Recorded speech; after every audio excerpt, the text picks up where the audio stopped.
दोस्तों आज से कोई 450 साल पहले की बात है। चाइना के शैंक्सी सूबे में एक भयानक जलजला आया था। उस सूबे में ज्यादातर लोग योंगटोंग्स यानी कि पहाड़ों में बनी गारों जैसे घरों में रहते थे और जलजला आने पर वो गारें ढह गईं। 1 लाख लोगों की तो उसी वक्त मौत हो गई। लेकिन उसके बाद जो कहर टूटा उसने उस हादसे को इंसानी तारीख के सबसे बड़े हादसे में शामिल कर दिया। चाइना के तारीखी रिकॉर्ड में जिस तरह से ये वाकया दर्ज है उसे पढ़कर इंसान के रोंगटे खड़े हो जाते हैं और मैं आपको एनल्स ऑफ चाइना में से ये वाकया हरफ बहरफ पढ़कर सुना रहा हूँ। सन 1556 की सर्दियों में एक क़यामत बपा हुई थी। 40 पहाड़ अपनी जगह से हट गए थे। दरियाओं ने अपना रुख तब्दील कर लिया था। कुछ जगहों पर नई ज़मीन निकल आई थी और कुछ जगहों से तो ज़मीन ही गायब हो गई थी। लेकिन कोई जगह ऐसी नहीं थी कि जहां हमारा कोई घर बच गया हो। रेक्टर स्केल पर 8 मैग्नीट्यूड का ये जलजला इंसानी तारीख के बदतरीन जलजलों में से एक था। कुछ जगहों पर 66 फुट गहरे गड्ढे पड़ गए थे और कुछ जगहों पर लैंडस्लाइड ने तबाही फेर दी थी। मगर जलजले के बाद जो 7 लाख लोग बेघर हुए वो बेचारे सर्दी, भूख और बीमारी से मर गए और इस तरह से ये आफत 8.5 लाख लोगों की जानें लेकर खत्म हो गई। दोस्तों इस जलजले के मुतालिक आप लोगों को बताने की वजह दरअसल कुछ और है। उस साल चाइना में पुर्तगाल का एक ईसाई पादरी गैस्पर द क्रिस्ट भी मौजूद था। गैस्पर ने 1569 में एक किताब लिखी थी, अ ट्रीटाइज ऑफ चाइना, और इस किताब के आखिरी बाब में उसने एक बड़ी दिलचस्प बात लिखी थी। वो लिखता है कि सन 1556 में खुदा ने चाइना पर एक अजाब नाजिल किया था और उस अजाब के फौरन बाद एक दुमदार सितारा तलु हुआ था और लगता है कि दज्जाल अब अनकरीब है, यानी कि आने वाला है। अब एक बड़ी ही दिलचस्प बात है कि भला दुमदार सितारे का दज्जाल या फिर आफात के साथ क्या रिलेशन हो सकता है। इससे पहले कि मैं आपको इस दुमदार सितारे के मुतालिक बताऊं, इसी सितारे को ऑस्ट्रिया के एक बादशाह चार्ल्स द 5th ने भी देखा था और देखते ही कहा था कि यह भयानक निशानी इस बात की है कि मेरी तकदीर मुझे अपने पास बुला रही है। और उसके बाद चार्ल्स तख्तो ताराज छोड़कर एक राह बन गया था।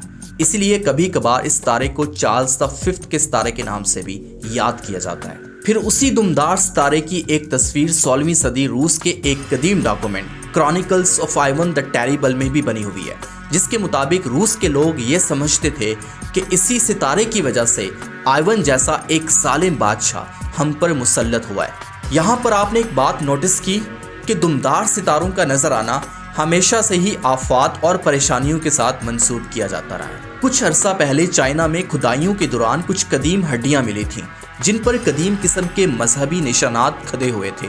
आज हम उन हड्डियों को ओरेकल बोन्स कहते हैं। हजारों साल पुरानी उन हड्डियों पर भी दुमदार सितारों की अलामात और निशानात बने हुए हैं, जिनसे पता चलता है कि उन दुमदार सितारों को इंसान हजारों साल से ऑब्जर्व करता चला आ रहा है। मगर जब जब भी ये नजर आया है, इंसान ने इसे किसी न किसी परेशानी के साथ मंसूब किया है। मसलन सैलाब, तूफान, आग, दुश्मन का हमला या फिर बादशाह की मौत। जब 1066 में ये दुमदार सितारा नजर आया था तो इंग्लैंड वालों ने इसे नॉर्मैन कॉन्क्विस्ट के साथ मंसूब कर दिया था, यानी जब दुश्मनों के हमले से इंग्लैंड पहली मर्तबा फतह हुआ था। जब 1666 में दुमदार सितारा नजर आया तो इसे लंदन में लगने वाली अजीम आग की वजह बना दिया गया।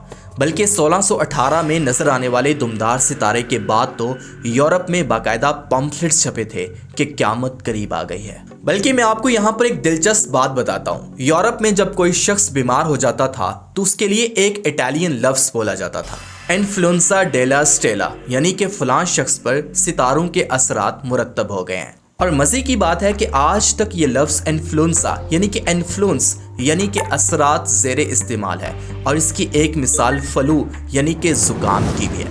आपने एक बात नोटिस की है कि किस तरह से दुनिया भर के कल्चर्स सितारों के मुतालिक तोहम परस्ती में मुब्तला रहे हैं। तो फिर एक सवाल पैदा होता है कि आखिर हमें किस तरह से सितारों को देखना चाहिए।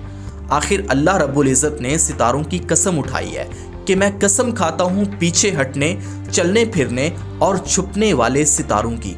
यकीनन ये एक बुजुर्ग रसूल का कौल है। तो फिर हमें सितारों को किस तरह से देखना चाहिए और हमें उनसे क्या सीखना चाहिए? इस सवाल का जवाब भी अल्लाह ही ने दिया है और 2 मरतबा दिया है। एक मरतबा सूरह इनाम में और एक मरतबा सूरह नहल में कि हमने सितारों को तख्लीक किया है कि लोग उनके जरिए रास्ता मालूम करें। اور اب یہاں سے شروع ہوتا ہے اس ویڈیو کا سب سے دلچسپ حصہ۔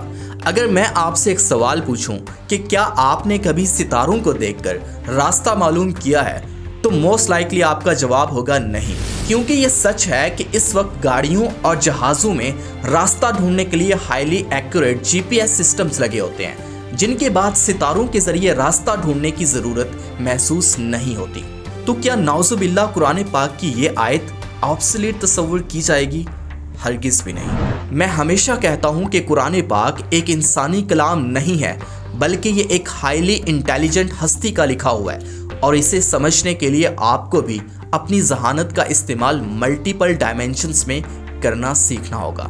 اور اب جو میں آپ کو بتانے والا ہوں اسے آپ نے بڑے غور سے سننا ہے۔ دنیا میں راستہ تلاش کرنے کا سب سے پرانا طریقہ کیلیسٹیل نیویگیشن ہے، یعنی کہ وہ طریقہ جس میں انسان ستارے دیکھ کر اپنی پوزیشن اور لوکیشن معلوم کرتا ہے، اور ایک صاف رات میں انسانی آنکھ 6000 سے زیادہ ستارے دیکھ سکتی ہے۔ اب راستہ ڈھونڈنے کے اس طریقے کو یونانیوں اور رومنز نے بھی استعمال کیا، اور پھر اس کے بعد عربوں نے بھی، لیکن 1958 میں انگلینڈ کے نیوٹیکل ایمینک آفس اور امریکہ کی نیول آبزرویٹری نے مل کر رات کے آسمان میں ستاروں کے 48 جھرمٹ سلیکٹ کیے، اور پھر ان 48 جھرمٹوں میں سے 57 ایسے ستارے تلاش کیے جو سب سے زیادہ روشن اور چمکدار تھے۔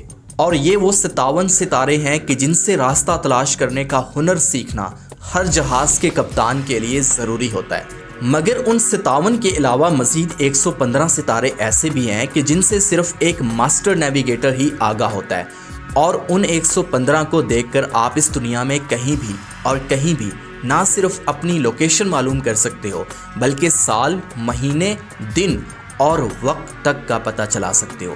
اب ہوا یہ کہ 1958 میں امریکہ کی نیول اکیڈمی نے اس کورس کو ہی ختم کروا دیا، کیونکہ ایک تو یہ نان انجینئرنگ سبجیکٹس میں سے سب سے مشکل سبجیکٹ تھا، بلکہ انہیں یہ بھی لگا کہ اب ہمارے پاس جدید ٹیکنالوجی ہے، تو اب ہمیں ستاروں سے راستہ تلاش کرنے کی بھلا کیا ضرورت ہے۔